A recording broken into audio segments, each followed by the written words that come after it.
خب کجا وگرنه غیر از او سوال گریگوشای تمام مشکلات انسان است. از همین خاطر الله متعال ما و شما را میگه فاسالوا اهل الذکر ان کنتم لا تعلمون. صاحب علم قرآن و حدیث سوال بکنه اگر شما نمیدانید. معلوم شد که سوال کردن اینجا ضرور است، به خاطر که حالات مسائل دین برات واضح باشه.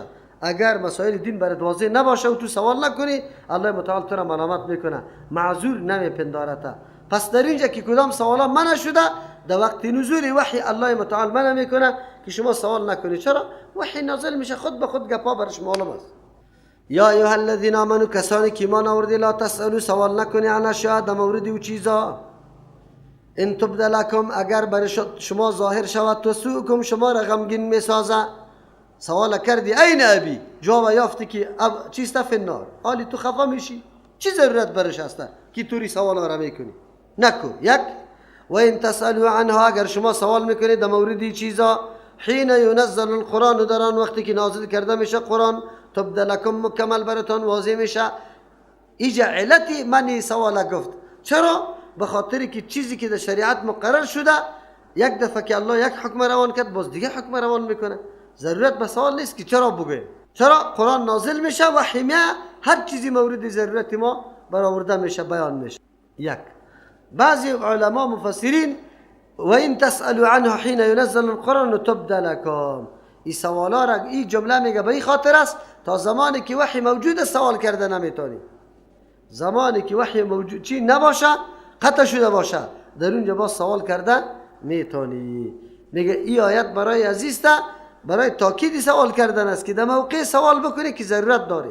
اگر نباشه ضرور نیست که توی طور سوال ها را بکنی، به خاطر چیزی را شاید برات گفته شوه که تو خوش نداشته باشه. اقرا ابن حابس رضی الله عنه پیغمبر اسلام که گفت که حج فرض است و سوال کرد لعامنا هذا، برای همین سال است یا به دیگه سالام است؟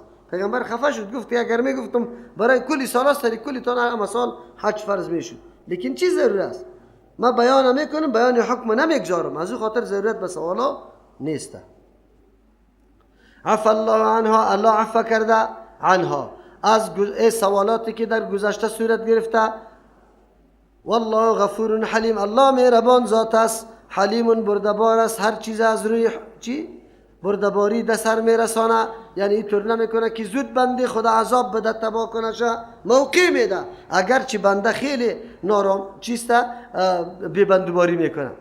قد سألها قوم من قبلكم، یقینا نمی قسم سوالا کرده بود پیش از سألها قوم، یا قوم من قبلكم، پیش از شما. سوالی بیفایده و که در اونجا طلب باریکات است نکشه، این کارا برای تو منبوط نیست. بله سوالی که سبب معرفت دیگران میشه برات، سوالی که سبب معرفت دین برات میشه، از اون منع نیست، بلکه او بالای تو ضرور است که از دین خود برای خود معلومات بکنی. از همون خاطر است در طول زندگی پیامبر علیه السلام صحابه متنوع حتی زنا آمده و سوالای را کرده که حتی در مجلس عام گفتن نمیشه، لیکن وا چون دین اهمیت میدادن به این خاطر که در کدام گناه و معصیت واقع نشوند و یا امر الله متعال همونطور از پیش آدم متروک نمانه، از او خاطر چی کردن؟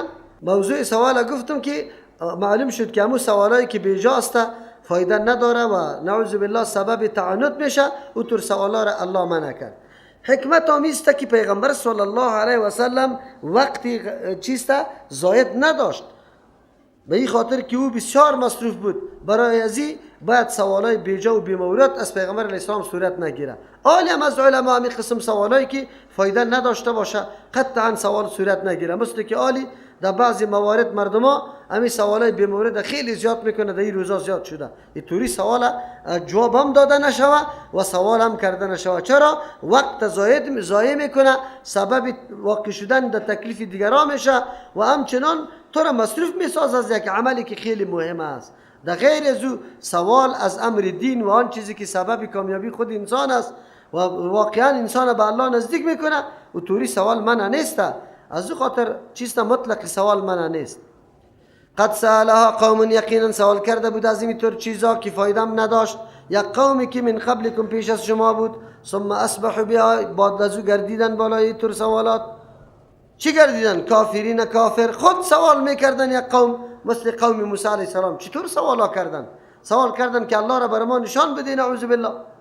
اینا میگفتن اول خود گفته بود که ما آواز بشنویم، آواز برشان نشان داده شد، باز کفر اختیار کردن، نعوذ بالله. گفت نه خودی الله را ببین. ثم اصبحوا بها کافرین، بعد از او گردیدن به این سوالات خود کافر، انکار کننده.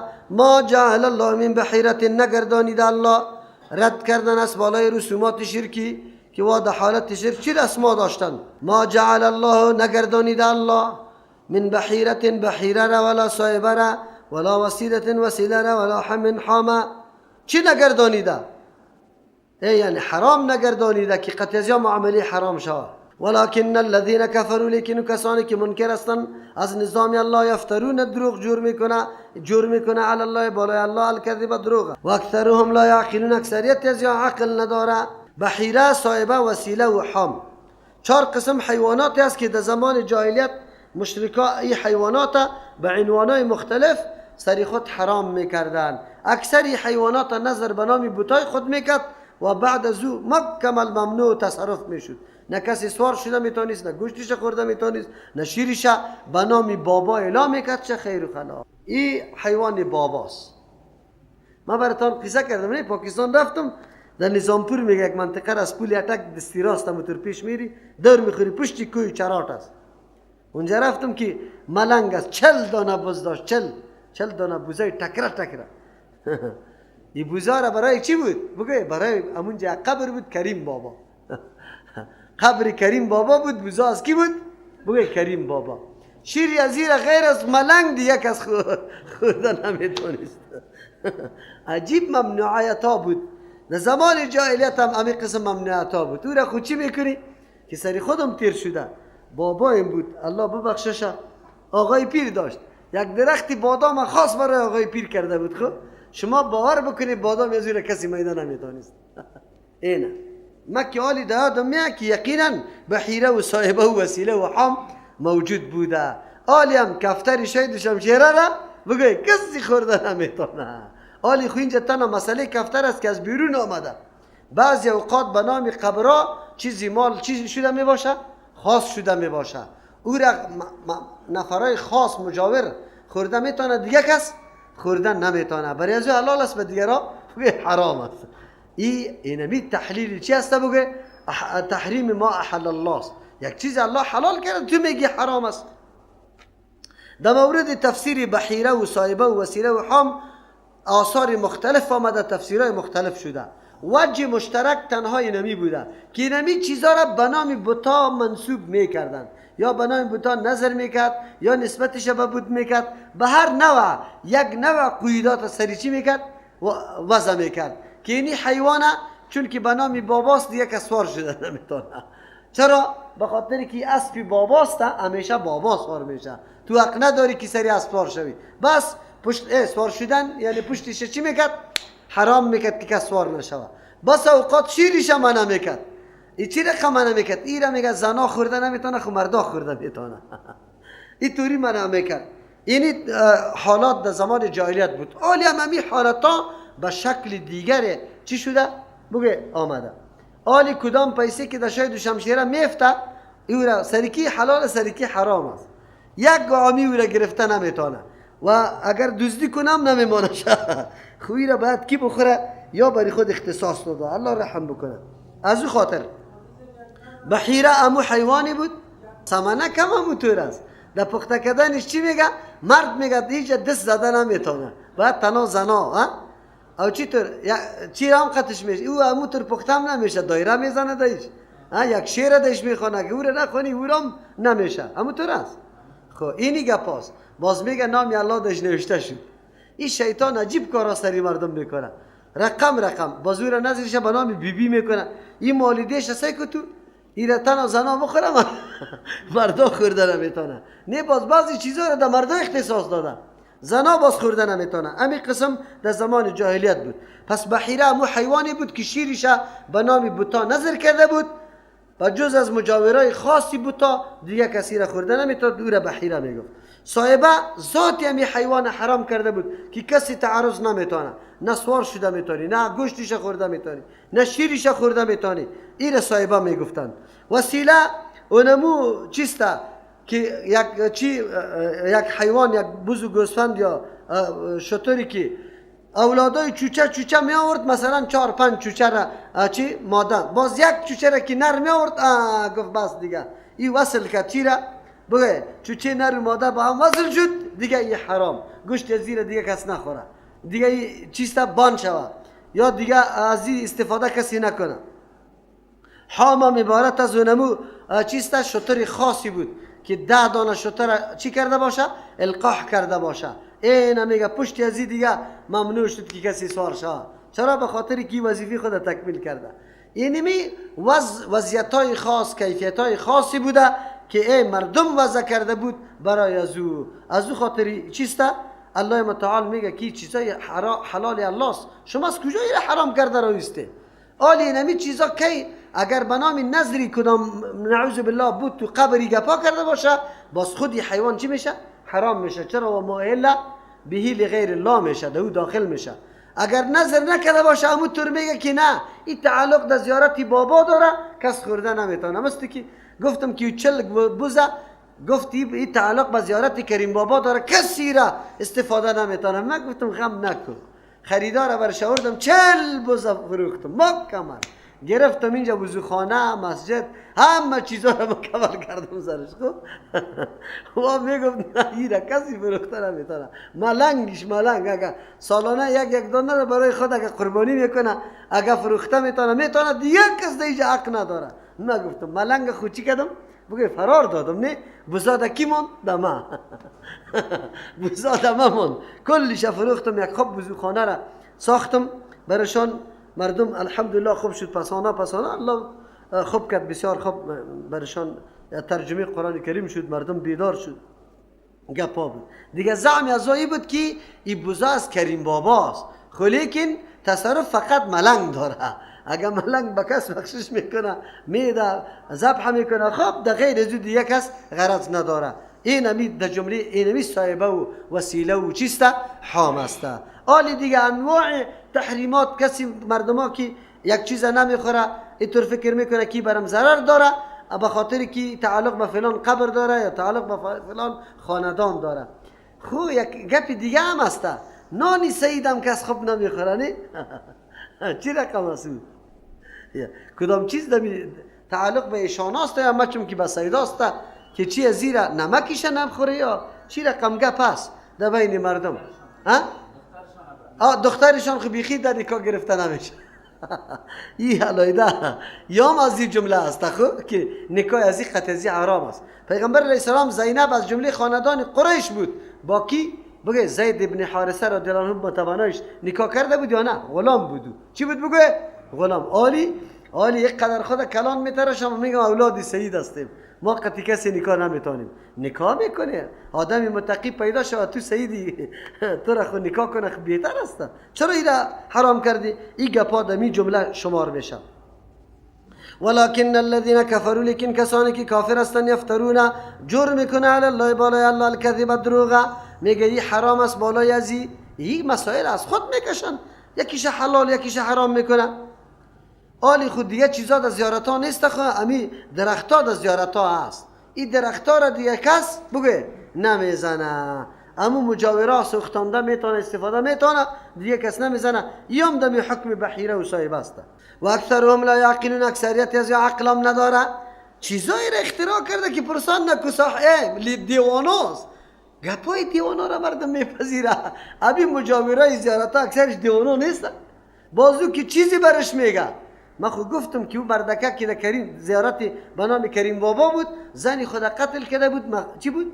بگه فراری حکومت بود، آمده بود یه پاچا صاحب بود، بروتا را یه نمانده بود، چرس در گردی چای مسجد کاریده بود، چرسیار تا نصف شب قتل چرسیار چرس میزد، پاچا صاحب بود. چی گپا را کرده بود؟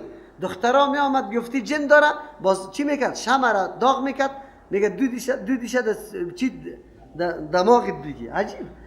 دیگه چی میکرد؟ چوبای سخت داد، چیش میداد در دستش، پچک میکرد، آی ازوره فریادای ازوره میکشید. عجیب بود.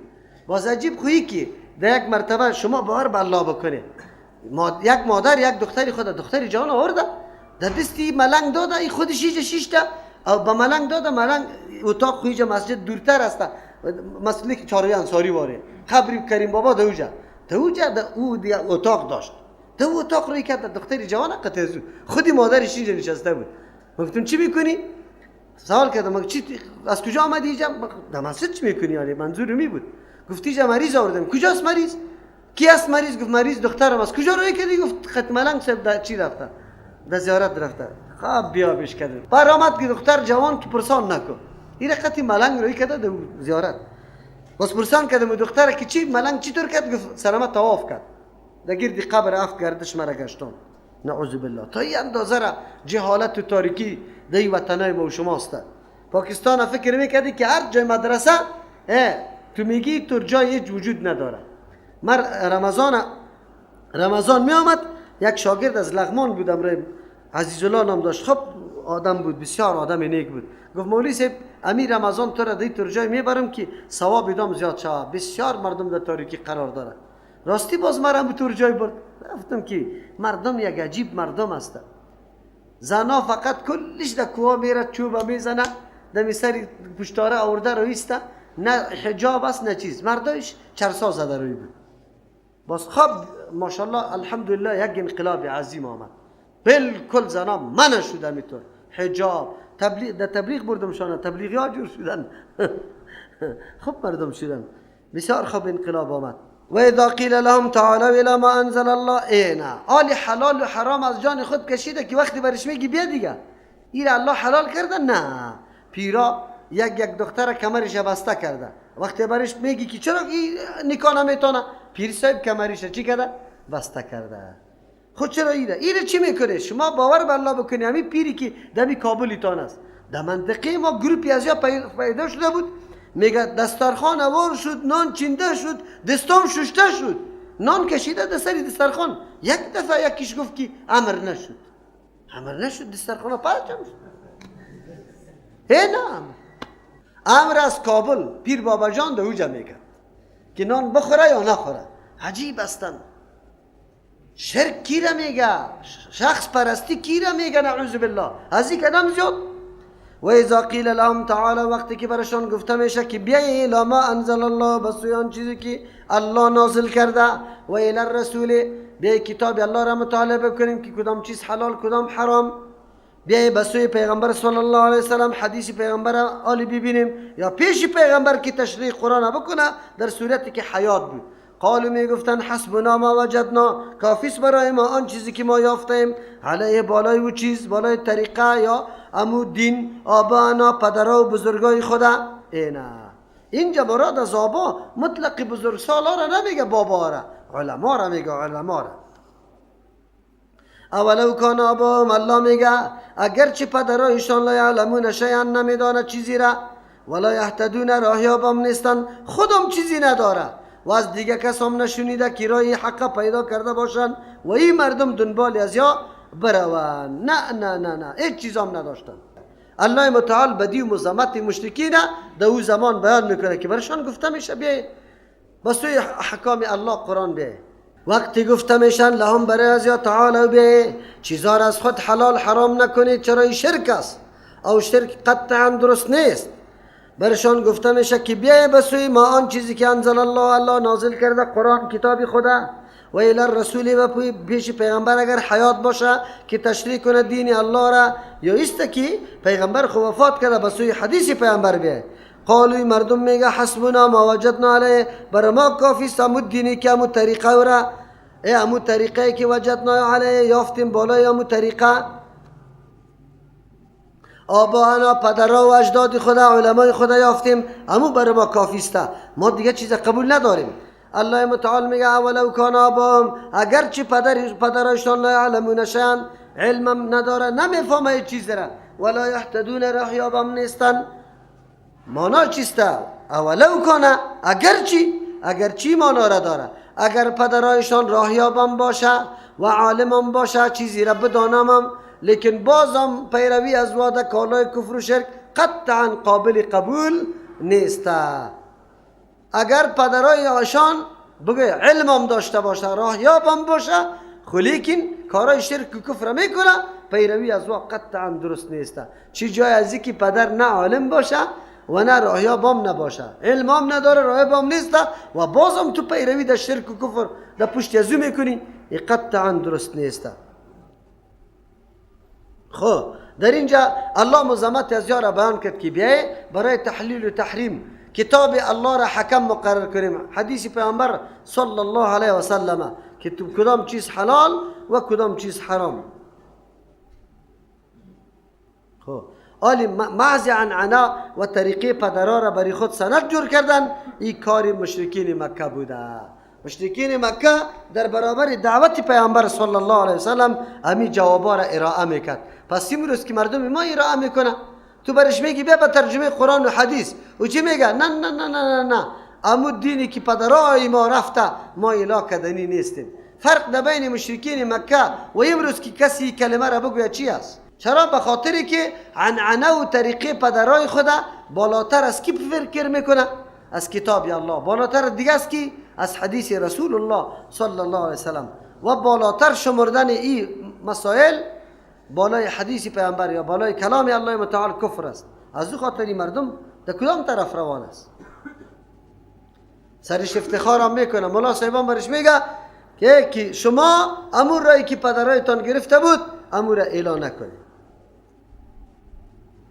یا ایها الذین آمنوا، کسانی که ایمان آورده، علیکم انفسکم، لازم است بالای شما نفسایتان یعنی اصلاحتان بکنه و تابعداری کتاب الله و سنت رسول الله، امر بالمعروف نهی عن المنکر.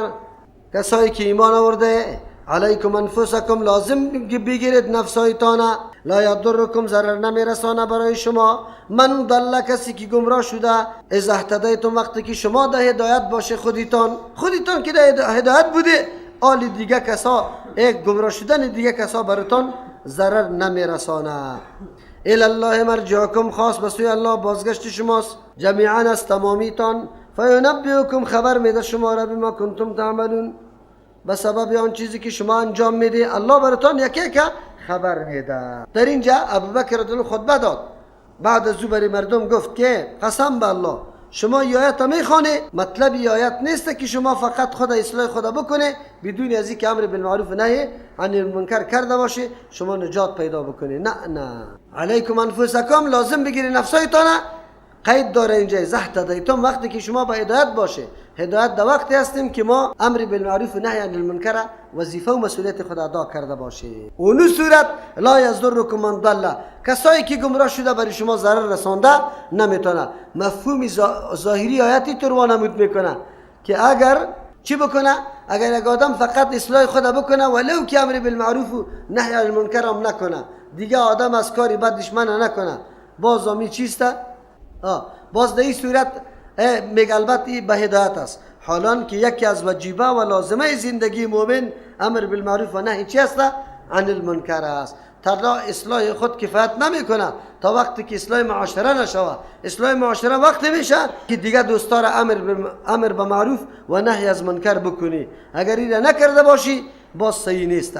پس اینجا معنای اهتدیتم همین معنا را میده، در صورتی که شما با هدایت باشه، یعنی شما وقت پیدا بکنه. معنای کلمه اهتدیتم لازم بودن امر بالمعروف و نهی عن المنکر قطع خود داره، یعنی آدم در ظاهر آیت نبینه. اصلی مقصد آیت است که شما در صورتی که در هدایت باشه، عالی اصلاح نفس خود کرده باشه، گمراهی دیگه مردم برای شما ضرر نداره. در صورتی است که تو مسئولیت ادا کرده باشی، او را امر به معروف نهی از منکر کرده باشی. خب بازم جور نشده، رای غلط در پیش گرفته، اینیالی امو گمراهی از وا برای شما ضرر نداره. چرا؟ تو مسئولیت ادا کردی که امر بالمعروف و نهی عن المنکر بود. هدایت اونمو وقت میشه که انسان امر بالمعروف و نهی المنکر کرده باشه. الی الله، خاص به سوی الله مرجعکم، بازگشت شماست، جمیعا از تمامیتان، فینبئکم، پس شما را الله خبر میده، خبر براتون میده که چی کسی چی گناه را گرفتار شده، آیا مسئولیت خود ادا کرده یا نکرده. بما کنتم تعملون، به سبب آن چیزی که شما انجام داده، یعنی کدام چیزی که انجام میده الله متعال مکمل از پیش شما خبر است. سبحان ربک رب العزة عما یصفون و سلام علی المرسلین والحمد لله رب العالمین.